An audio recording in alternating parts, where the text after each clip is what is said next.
Hi and welcome to the session on skills and training within the Worcestershire WLEP virtual conference. Today here I've got with me Judy Chadwick and Luke Payton. And really skills is one of those issues that always comes to the fore when we survey businesses in Worcestershire about their barriers to growth. And it's really important over this kind of period where we've had the economic shock of COVID that we get the skills and training right. But Judy, so tell us a bit about the skills agenda in Worcestershire and what things have we really prioritised and made a difference with? So over the last year we've been focused on the Inspiring Worcestershire agenda, so that's supporting entrance into the Worcestershire labour market to understand it, also to understand what employment opportunities there are in Worcestershire and what skills they're going to need to enter that labour market. So we've done that in a number of ways. The first is by working with our educational establishments, so supporting them to meet the careers planning benchmarks that are set by government. So when we started this work in July 2019, at that point we were on an average of 2 benchmarks out of 8 met in our educational establishments, and that includes all of our secondary schools, pupil referral units, SEN, special educational needs schools and further education colleges. I'm really proud to say that now we're at 5 out of 8, which is fantastic, because what that means is that we can guarantee that we have a high standard of careers planning in our educational establishments, which should support into our labour market in the future. We've also worked on apprenticeships, so we've promoted apprenticeships through our Worcestershire apprenticeship brand, so we've run a number of events, we've supported employers, and we've talked to a lot of young people over the last year about considering apprenticeships as an alternative to higher education. We've also done a lot to encourage people into science, technology, engineering, maths careers. So we know that 14% of our population in Worcestershire work in engineering and manufacturing, so we need to encourage people to consider this as a career. So we have 2 pathways around that. We work with primary school students, and we've worked with about 60 groups across the county in the last year to undertake a specific competition in 5G technologies to help them understand STEM and to think about whether it might be for them in the future. But also with a number of students who are at level 3, so who are studying either A-levels, who are studying vocational qualifications in further education, and to open their eyes up to the opportunities that Worcestershire has in employment. Okay, and in terms of that, our sort of measures of success, you went into some of them with the benchmarks. Mm-hmm. Where does that put Worcestershire nationally? Puts us in a really good place. The national Gatsby benchmark is 3 out of 8. So the fact that we're kind of at 5 is fantastic, because it shows what great careers planning we are doing within our organisations. And obviously that, because of the local Worcestershire relevance of that careers planning, that should really pay off for us in the future in terms of making sure that we've got the employment that we need in our economy. And then what percentage of young people actually had a kind of employer engagement during this period? Well, last year we had phenomenal success in this area, and we had 83% of all of our young people over the age of 11 had a meaningful employer encounter, and that can vary as to what that was. But that's like 20,000 young people. That's phenomenal. So we really should thank our employers for their support with that. But the challenge is it's year on year, so we have to repeat that success every year. So we need more employers to get involved. Okay, and obviously with the economic climate we're in, apprenticeship numbers, what are they looking like this year? Well, we'd had some challenges before COVID because of the changes to apprenticeships. We were having some difficulties anyway, which were reflected nationally. You know, during COVID, it's been really tricky for apprentices, and it's really tricky now. We need more employers to look at their workforces and think about their succession planning and offer those opportunities. So as Worcestershire WLEP and the County Council, what are we doing in terms of bringing back that kind of youth and youth employment piece to help and support them?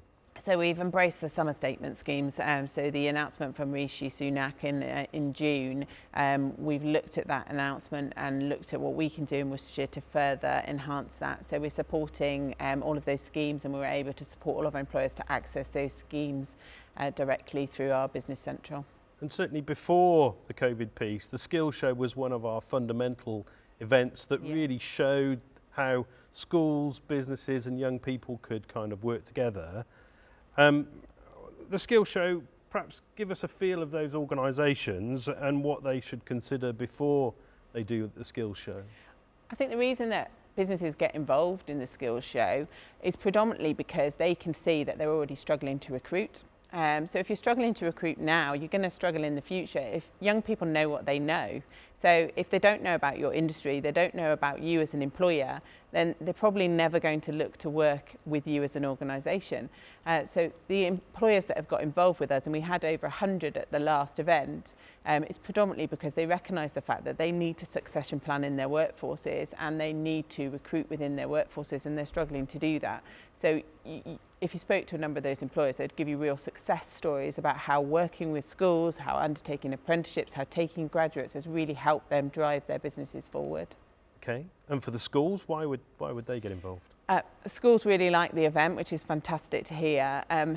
You know, it's a really easy way of young people being able to walk around a big event and understand all the different industries of Worcestershire and the employment opportunities that there are within the county.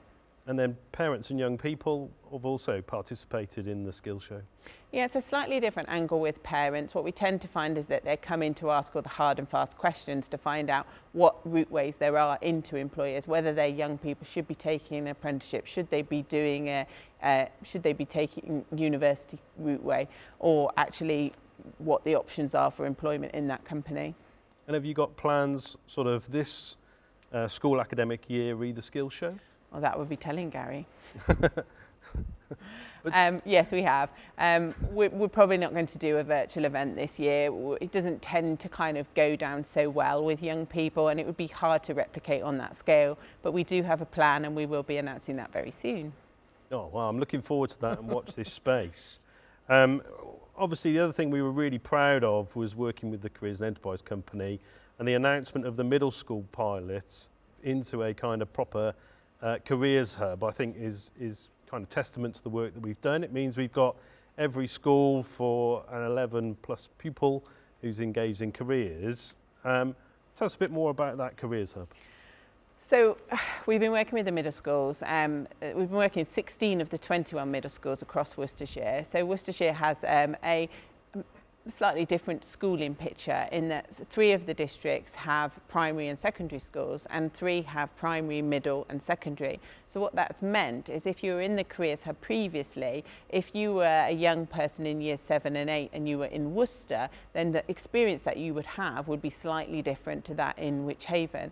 So by bringing those middle schools all into a Careers Hub means that we can guarantee that the experience that young people have for careers planning within all of our schools in the county will be of a really good quality, and we're working with some fantastic middle schools to achieve that.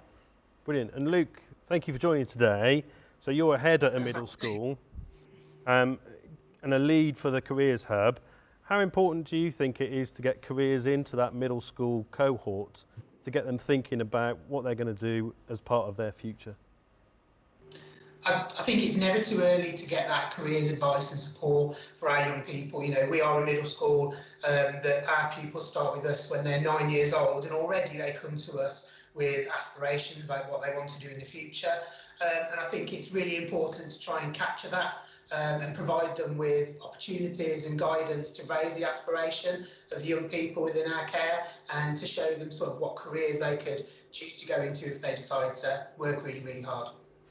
And your relationship with local employers and schools, you know, how does that play out in terms of the Careers Hub? Yeah, so we benefit from an enterprise advisor that works with us and owns a local business within Redditch, and he provides us with networking opportunities, working with other businesses in specific areas, but has also provided us with some real hands-on experience that we can share with our young people, with our parents, and that's really opened up a lot of doors for us to sort of develop our careers provision in school. And a key question, does that then help with Ofsted? Yes, so the Gatsby benchmarks, as Judy alluded to, are sort of what the standard that we need to work towards. As a middle school, you really can only achieve 7 out of the 8 because the 8th one really is focused on those children in year 11 looking for post-16. And we're really proud of the fact that at St Bede's we can achieve all of the 7 that we should achieve. So yes, it provides us with a lot of evidence. It provides us with that enriching element of our curriculum where we can just develop the whole child and not just look at their academic performance. Brilliant. And do you think, how do you see the sort of future of the careers hub within middle schools? What do you think the key bit going forward would be? I just think continuing to engage with local businesses is really, really important. Looking, sharing with the children the jobs market within our local area. And I think also the opportunity to share good practice with other schools is really, really important. You know, each school has their own specialism and their own thing that they're keen on sort of tapping into. And I think being able to share those experiences as a group of middle schools will be for the benefit not only of our children, but also our local communities. And Judy, under the banner of inspiring young people, what do you see as important over in the next sort of 6 to 12 months for Worcestershire to kind of develop? I think what's really important is that we need our employers to continue working with us. You know, we all appreciate that times are a little bit tricky for some of them, but it is really, really crucial that we're still able to get that number of employer encounters into our schools and that we're still able to influence the future of these young people moving forward. Thank you both. That's been a really informative session, and certainly if employers are interested in finding out more or volunteering as an enterprise advisor, get in touch with the team at the Worcestershire WLEP website, and I'd certainly encourage those people who have really found it valuable to get that relationship between their local school and local employers working really well.